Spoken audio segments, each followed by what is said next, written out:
Why cancer rates are rising in young women, and what to do about it. A recent report found that women account for 2/3 of all cancers diagnosed in people under 50. But it's not all bad news. In its recent annual report, the American Cancer Society shared some striking news. Cancer is turning up more frequently in young people, especially in young women. Before we panic, the trend is not entirely a new one. Women have long had higher cancer rates than men in younger age groups.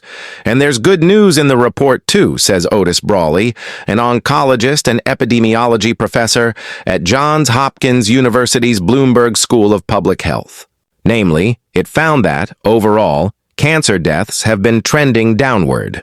But the report does suggest areas for concern, as doctors cannot completely explain what's fueling the increases. However, they do have some guesses, including obesity, the earlier onset of puberty, and exposure to environmental toxins. There's unlikely to be a single smoking gun.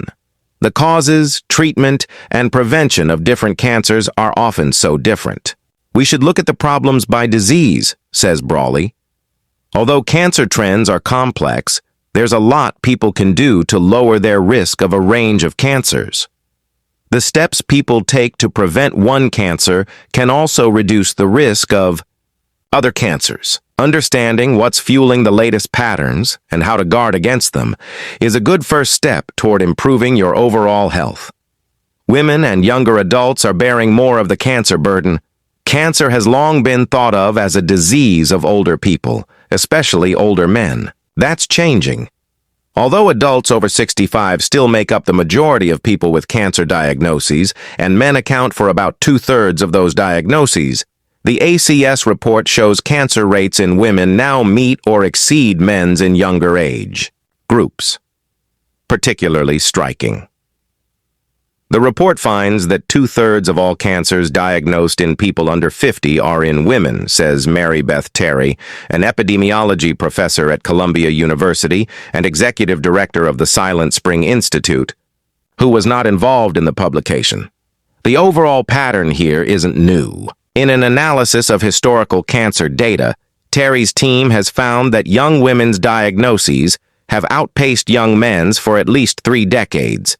But the gap between young men and women is both persistent and growing.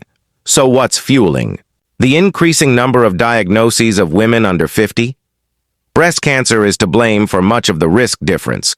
Its rates are ticking upward in women under 50 more quickly than in older women, as are colorectal cancers, a trend also seen among men. Also contributing are women's higher rates of thyroid cancer and rising rates of cervix and uterus cancers.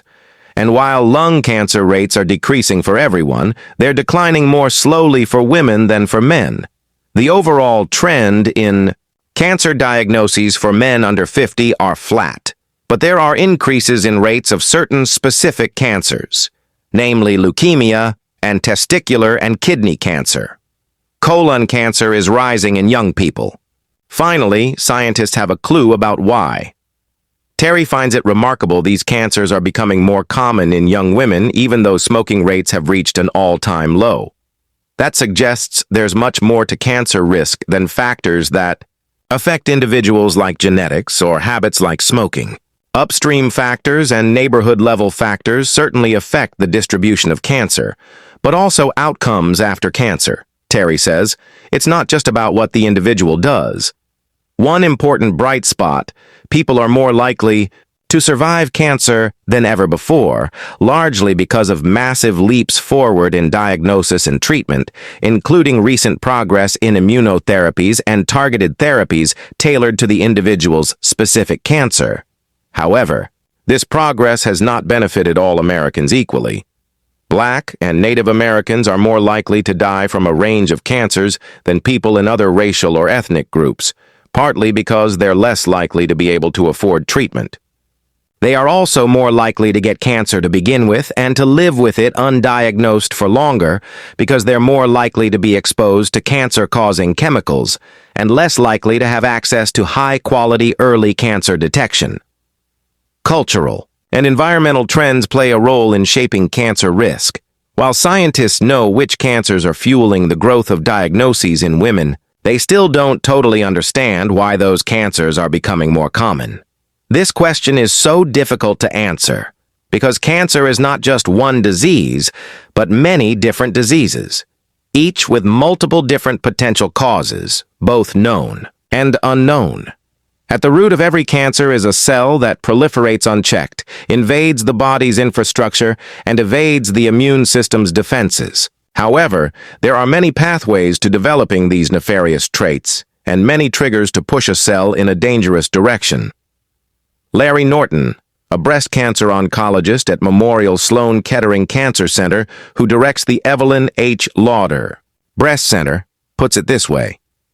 There's only one way the orchestra could sound good, but there are 120 ways the orchestra could sound bad. Lots of things can go wrong and give the same result. Genetics have always been an important risk factor for many cancers, but they're unlikely to explain newer age and gender trends. After all, people aren't that genetically different than they were 30 decades ago.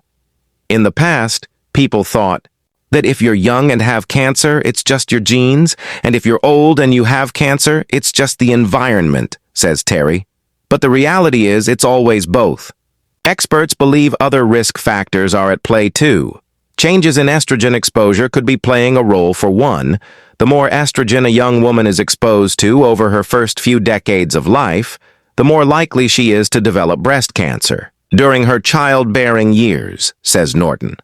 Estrogen is a particularly potent source of cancer risk when it cycles in combination with its counterpart, progesterone. The primary source of that cycling women is ovulation, which happens about once a month during the reproductive years. Several different factors can cause women to have more periods earlier in life. One is decreasing birth rates among younger women in particular. During pregnancy, ovulation stops, and while estrogen and progesterone levels rise to high levels, they don't wax and wane as they do outside of pregnancy.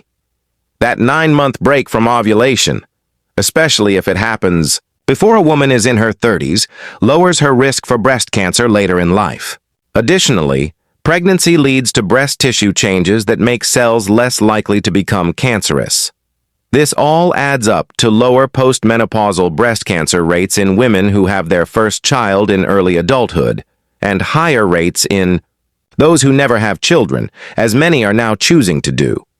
Another factor that contributes to increased menstrual cycling is early onset puberty in girls. The average age of puberty has been drifting downward in girls, and rising rates of childhood obesity are likely playing a role. Obesity is a risk factor, as are environmental contaminants. Obesity is also likely related to rising colorectal cancer rates in young people, says Brawley. It's not just having excess body fat that contributes to the risk, but also not moving enough and over-consuming calories, a constellation he calls energy imbalance. Several studies have linked early onset colorectal cancers with diets high in ultra-processed carbohydrates, fatty or sugary foods, and red or processed meats, and low in fresh fruits and vegetables. Byproducts of certain gut microbes may also play a role in the trends. Another possible contributor to rising cancer rates, environmental contaminants. Terry oversees research on associations between a range of air, food, and water pollutants, and breast cancer. While asbestos and radon have long been known to cause lung cancers, and there are strong links between arsenic water contamination and lung, bladder, and skin cancer, laws already limit Americans' exposure to these pollutants. The ability to reverse damage to your lungs and heart is tantalizingly close. On the other hand, forever chemicals, PFAS, per- and polyfluoroalkyl substances present in a range of household products and considered to be environmental contaminants have been connected with kidney and thyroid cancer in some studies, and our exposure to them may be growing. However, policymakers have struggled to make practical regulation to protect the public from these chemicals. Finally, it's also possible that the rise in cancer among women is partly due to just better cancer screening. In particular, that may be part of the picture for breast cancer. Improvements in mammograms, the technology used to diagnose breast cancer, have probably contributed to some of the increased numbers of breast cancers, especially those developed at early stages, said Robert Smith, an epidemiologist who leads early cancer detection at the ACS. That has good consequences for patients. Finding more of these cancers at earlier stages has made many of them easier to treat. Personal choices and policies shape cancer risk reports.